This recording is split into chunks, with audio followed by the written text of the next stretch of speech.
The first thing I said, this cannot happen here. This is the land of freedom. They cannot reach me here. I couldn't believe it. For more than 10 years, Amani Mustafa and her 2 children were on the run in the United States, hiding from her ex-husband and his brother. Amani says both had threatened to kill her if she did not return to Egypt and Islam. Amani became a Christian after reading the Bible in secret in the bathroom. When her father learned she had left Islam, he summoned her to his home. He said, I have a straightforward question for you. Is it Islam or is it Christ? And as I was about melting, I said, it's Christ. And at this point, he got up to hit me, and he said that he's going to do this and that, and he was very threatening, and he's going to tie me to his car and make me an example to the city. Amani fled and was in hiding for several years.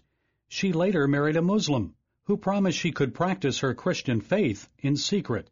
But his attitude changed after their second child was born. Amani was no longer allowed to attend church. She had to wear a veil.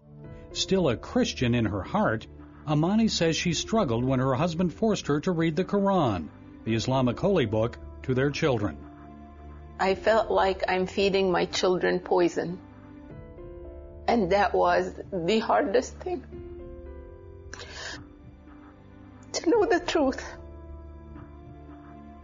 and not be able to speak it. Amani's husband agreed to send her and the children to live in the United States. He vowed to join them later. Amani says she felt a sudden sense of freedom and relief when the plane left Egyptian airspace. First thing that went was my veil. That terrified my son as he looked at me and he said, Mom, you're going to go to hell. And I said, son, we just left. Once in America, Amani recommitted herself to Christ. That's when the persecution returned. When she told her husband that she was filing for divorce, he demanded the kids be brought back to Egypt and Islam. He said Amani would pay a price for her decision. He sent his brother after us. They were listening to our conversations. For myself and my family, my mom also. And there were people surveilling us. And, I didn't know that this could even happen. Amani and her children fled to another state where her husband could not find them. Today, more than 10 years later, the threats have disappeared. She's no longer in hiding. Amani has moved forward publicly with her life. She feels called to serve in various ministries, reaching out to women facing Islamic oppression. She's a host of a new woman's television show that is broadcast throughout the Middle East. Amani and her co-hosts, all former Muslims, talk about their experiences with Islam.